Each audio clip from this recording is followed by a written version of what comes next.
Hello everybody, welcome back. The moment that we have all been waiting for is finally here. The production schedule report for 3.0, the most important update for Star Citizen, a huge milestone for this very ambitious project, has finally been released. And we now have a date on our hands. We have a named date for a 3.0 release, which is June 29th. And I'm really happy, I couldn't be more excited. It is quite close. We were kind of spot on our estimation. We were talking about the June-July release date for the 3.0 update, and I'm really happy we were kind of right. And I'm only saying kind of right because there are some changes on the initial design, there are some changes on the initial schedule, and the 3.0 will not be the 3.0 that was initially advertised. We will not actually get the full standard system with this 3.0 update. We will not get the whole standard system with 5 planets and all the moons around them. And this is because it was a quite ambitious project, and the developers have decided that it will be better, it will be the best for the community and the game itself to give us a smaller but bigger persistent universe than the one we have right now, where we will be able to land on certain locations, explore around, and of course test the planetary tech for the first time. And this is also why this update, the 3.0, is very important for Star Citizen, because we will get to experience the planetary tech for the first time on a live server. Let's talk a bit about the PTU dates. The Evocati PTU is scheduled to start on June 5th and last until June 15th. And the White PTU is scheduled to start on June 16th until June 28th. I am really happy and I am really excited about the new update, the upcoming 3.0 update, which is only a couple months away from now. So let's go ahead and talk about what we will actually get in this 3.0 update. Initially, the plan for the 3.0 update was to add the full standard system with 5 planets: Arcop, Microtech, Hearthstone, Crusader, and of course Delamar planet, but this is not going to happen right now. Instead, with this 3.0 update, we are going to get the 3 moons around Crusader: Yela, Selene, and Delamar. And although it sounds like not a big deal, it actually is. First of all, because, like I have mentioned, it is the first time that we will be able to land on a celestial object. We will be able to perform a seamless transition from space to the surface of one of these moons and explore the modular outposts on their surfaces. We have some more details about these 3 moons, and it seems that they will have their own unique and different environment with their own unique challenges and of course opportunities for players. As it was mentioned on the newsletter, they are going to be huge, and in general, CIG is building massive worlds, huge planets. For example, it will take 4.5 hours to circumnavigate Selene in a dragonflight at full afterburn, which is kind of huge, and it will take you 12.5 days to walk around. This is just showing how huge of a potential these areas will have, these moons will have, and of course, we can only dream, we can only think of what we will get when we will actually get an actual planet in game. Like I said, each one of these 3 moons will have their own unique environment conditions. So for example, Yela is going to have freezing temperatures but also underwater caves for us to explore. Selene is going to be burning with volcanic activity, the exact opposite of Yela, and there are going to be thermal gauges that will be able to destroy vehicles, highly corrosive clouds of gas creating low visibility and damaging anything caught outside. And Delamar is going to be a harmonic blend, as harmonic blend we can have in such hostile, in such dangerous and beautiful universe between Yela and Selene. Its surface it will be mostly mountainous, and it will also have a thick fog that will make traveling difficult, but also a lot of lightning storms. The developers also wish to add to this 3.0 update the planet-like asteroid Delamar and its landing zone Levski as a stretch goal. It is not certain that it will make it to the update, but I definitely hope it will, because it will definitely add another interesting location that will make the universe, the expanded persistent universe, much better with more opportunities and more gameplay for us. To be honest, it wasn't that big of a surprise that we will only get the 3 moons around Crusader with the 3.0 update, and hopefully Delamar as well. We were discussing about it, we were talking about it, there were so many hints by the devs in the couple last months that we were going to get these 3 moons around Crusader first, but of course we were all hoping that we will also get the rest of the planets.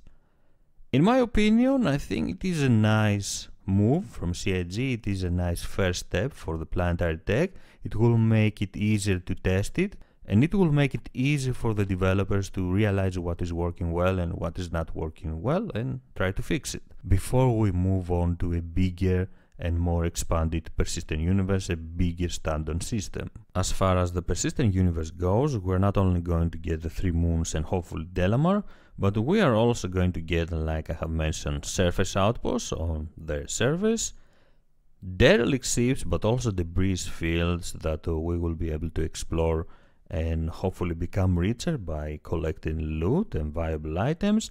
And there will be mission givers, with one of them being Miles Eckhart, an NPC that was introduced to us with the Gamescom demo.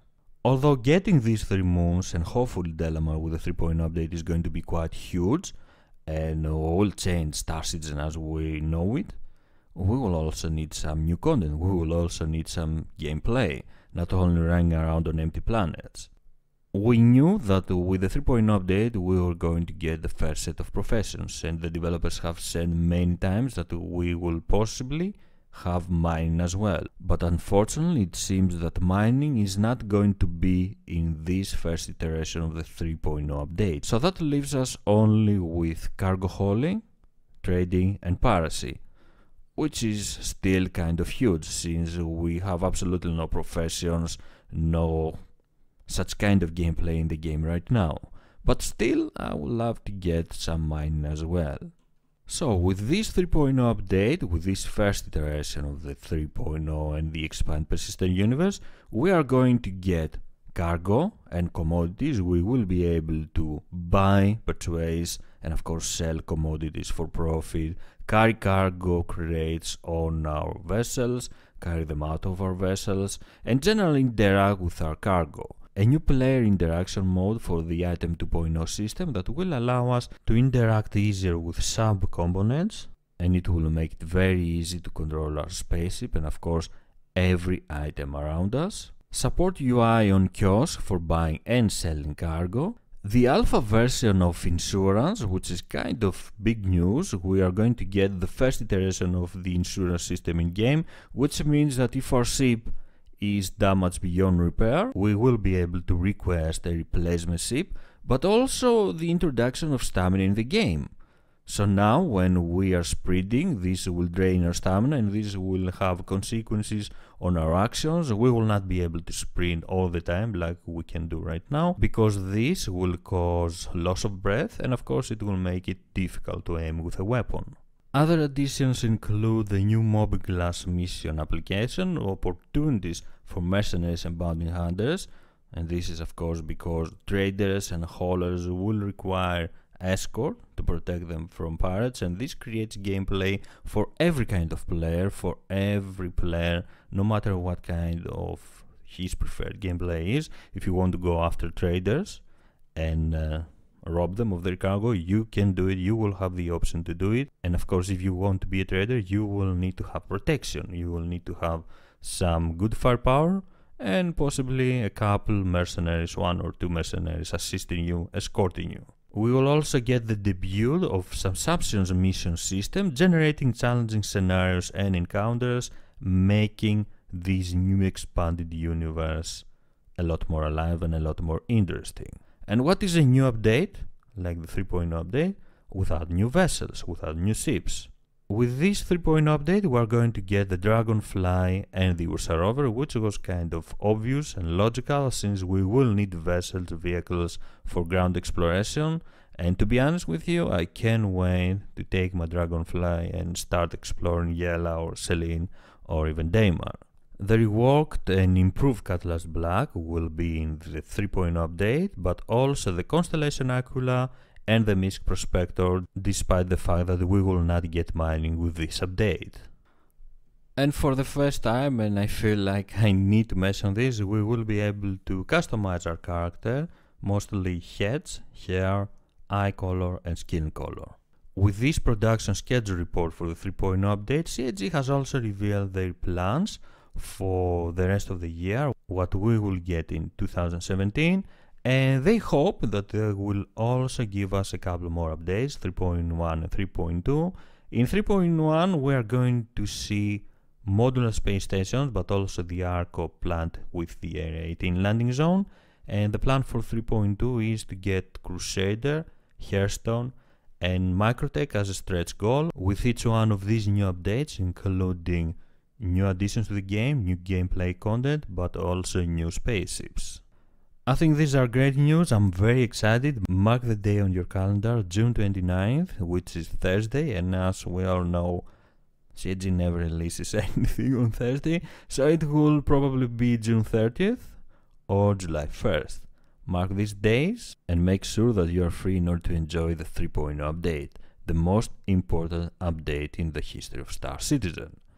What do you think of this production schedule report? I am happy. I have mentioned it before. I don't care how much bigger the expanded persistent universe is going to be, as long as we get planetary landings and locations that we can land and explore. And of course, since there is going to be enough gameplay, enough content for us to keep us occupied, and not only landing on barren planets with nothing to do, there are going to be a lot of locations that we will be able to explore and go around and have fun pursuing our goals, pursuing our preferred gameplay. I think it's going to be awesome. I think it's going to be amazing, and if they improve the performance, which I believe they will achieve it, we will have an awesome update and an even greater game on our hands. I would love to hear what you think about the production schedule report. I would really love to know if you are disappointed about mining not being in the 3.0 update. I was really hoping we will get mining with the 3.0 update, and apparently it's not going to be in 3.1 and 3.2 either. There is absolutely no mention on the production schedule report for mining, so I hope that the devs have decided to not add it now in order to make it as good as possible, in order to give us a much better mining experience. I would really like to get mining as fast as possible. But even without that in the game, I think what we are going to get, trading, piracy, mercenary, bounty hunting, and hopefully smuggling as well is going to be awesome. And with the addition of the 3 moons around Crusader and hopefully Delamar, I really want to believe that we will also get Delamar, we will have a lot of fun in the game. Let me know what you think. Thank you very much for joining me. If you enjoyed the video, please don't forget to leave a like and subscribe for more. I am SquidofLove, and I will see you around the verse. Bye bye.